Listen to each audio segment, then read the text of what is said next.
Hollywood's golden age is remembered for glamour, sweeping orchestras, black and white close-ups, and stars who seem too perfect to be real. But perfection was manufactured.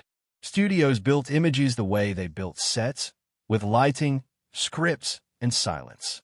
Behind that silence, some of the era's most celebrated names left behind stories of cruelty, control, and broken relationships that never made it into the fan magazines. Some of what follows is documented fact. Some is allegation that was never proven in court. We'll be clear about which is which. This is the other side of the golden age.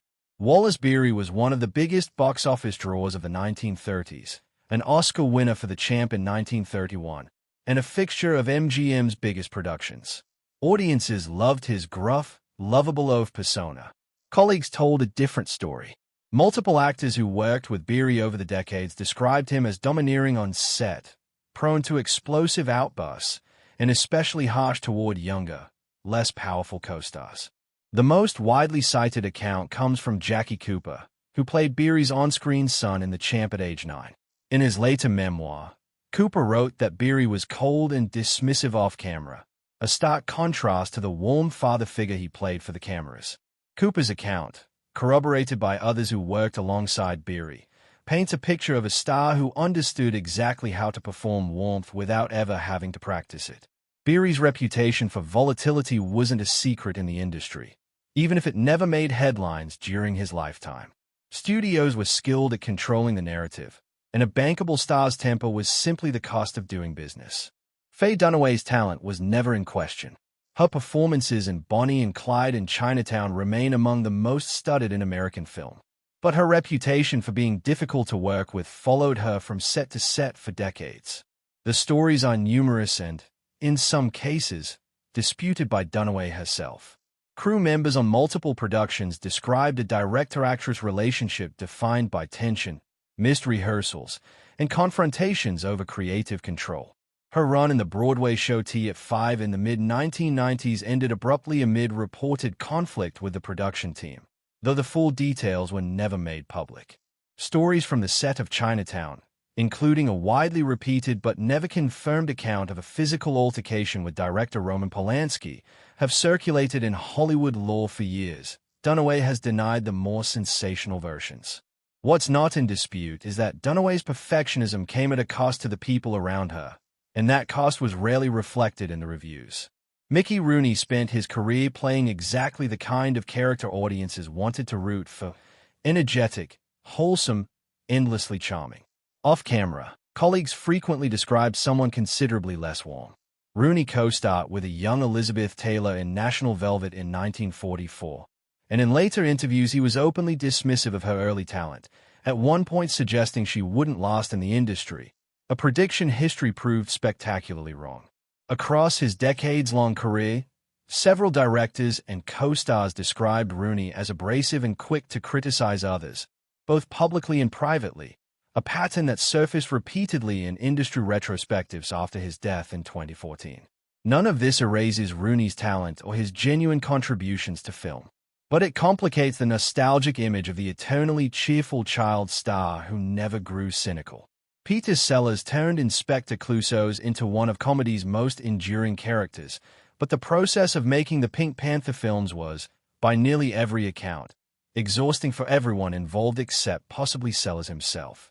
Director Blake Edwards spoke for years about the chaos Sellers brought to a set, disappearing for hours, rewriting scenes on impulse, and staying in character long after filming had wrapped for the day. Co-stars including Claudia Cardinale and Elka Summer later described the difficulty of building a scene with an actor who treated collaboration as optional. Sellers' method wasn't cruelty in the way some others on this list displayed. It was closer to an all-consuming self-absorption that left little room for anyone else's process. The films succeeded despite the disorder, not because of it, and the people who made them happen paid for that success in stress most audiences never saw. Bing Crosby's voice defined an era of American music and film, and his public persona was that of the ultimate family man. His son Gary told a very different story. In his 1983 memoir, Going My Own Way, Gary Crosby described a childhood shaped by strict discipline and emotional distance, alleging that his father valued obedience and achievement over affection. Gary struggled with substance abuse and insecurity into adulthood, which he attributed at least in part to the pressure of growing up in his father's shadow.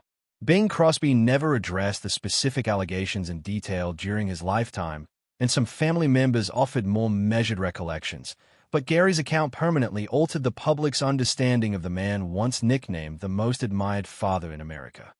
Behind Crosby's calm, genial screen presence was a private life defined, by his own son's account, by control rather than warmth. Few actors embodied quiet integrity on screen the way Henry Fonda did in films like 12 Angry Men and The Grapes of Wrath. That integrity, according to his children, rarely made it home. In her memoir, Jane Fonda described her father as emotionally unreachable, physically present but distant in every way that mattered.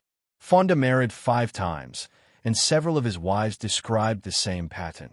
Intensity followed by withdrawal. His second wife, Frances Ford Seymour, struggled for years with mental health issues before her death in 1950. Those close to the family have said Fonda offered little visible support to his children in the aftermath. Both Jane and her brother Peter have spoken publicly about growing up in the shadow of a father whose warmth belonged to his characters, not to them. Fonda's talent was never questioned. His capacity for connection, according to the people who knew him best, was a different matter entirely. Elizabeth Taylor's personal life played out as publicly as her films did, and it left a trail of very real collateral damage, most notably to her close friend Debbie Reynolds. In 1958, following the death of Taylor's husband Mike Todd, Taylor grew close to Eddie Fisher, who was married to Reynolds at the time. The affair became one of the most talked-about scandals of the era.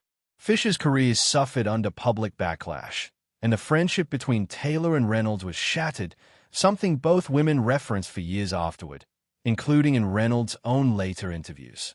Taylor and Fisher married in 1959 and divorced 5 years later, not long after Taylor began a highly publicized affair with Richard Burton on the set of Cleopatra, a relationship so public it drew formal criticism from the Vatican. None of this was criminal, and Taylor never hid who she was. But her personal choices repeatedly came at the expense of people who trusted her, and the pattern was consistent enough that it became part of her legend rather than a footnote to it. Orson Welles directed Citizen Kane at 25 and spent the rest of his career being measured against it, a comparison that seemed to eat at him more than he ever admitted publicly. Private audio recordings made later in his life, released after his death, revealed a strikingly harsh side of Welles' opinions about his peers. He was dismissive of Laurence Olivier's reputation and openly contemptuous of James Stewart's acting range, criticism that stunned many when the tapes became public, given Welles' own stature. Much of this bitterness likely traced back to his own frustrations with the studio system, which repeatedly re-edited or shelved his projects against his wishes. Welles' brilliance was never in doubt, but the recordings suggest a man who directed his disappointment with Hollywood outward, at colleagues who had little to do with the compromises forced on his own work. Kirk Douglas built one of the most respected careers in Hollywood history, starring in classics like Spartacus and Paths of Glory, and earning a reputation as a fierce, controlling presence on set. He reportedly had the original director of Spartacus replaced within a week of filming, and clashed repeatedly with Stanley Kubrick over creative control on both that film and Paths of Glory. After Douglas's death in 2020, a long-circulating and unverified rumor resurfaced that a 16-year-old Natalie Wood had visited Douglas's hotel room in 1955 under circumstances that were never independently confirmed. It's important to state plainly that this story has never been substantiated by evidence, testimony, or documentation, and both individuals are now deceased and unable to confirm or deny it. It remains rumor, not established fact, and responsible retellings of Douglas's legacy should treat it that way, as a shadow over his reputation rather than a proven chapter of it. What is well documented is Douglas's fierce, sometimes overbearing need for control on his own productions, a trait even his friend and frequent collaborator Burt Lancaster joked about publicly. No entry on this list carries the documented weight of Bill Cosby's case. For decades, Cosby was America's most trusted television father, the star of The Cosby Show, which ran on NBC from 1984 to 1992 and became a cultural landmark for its portrayal of an aspirational black family. That image collapsed under the weight of testimony from more than 60 women, many of whom described a consistent pattern: a private meeting framed as mentorship, a drink, and then a loss of consciousness. Andrea Constand's case led to a criminal trial, and in 2018 Cosby was convicted of aggravated indecent assault.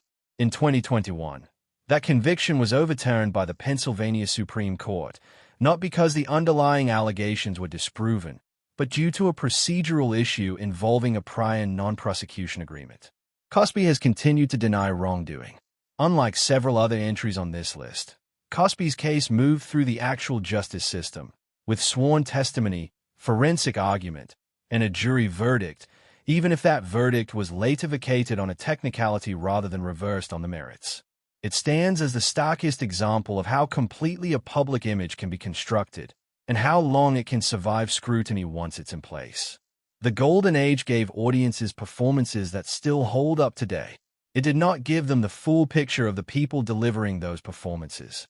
Some of what's on this list is fact, some is allegation, and the difference matters. But taken together, these stories are a reminder that the brightest spotlight often casts the longest shadow. What do you think? Does knowing this change how you watch these films? Let us know in the comments, and don't forget to like and subscribe for more.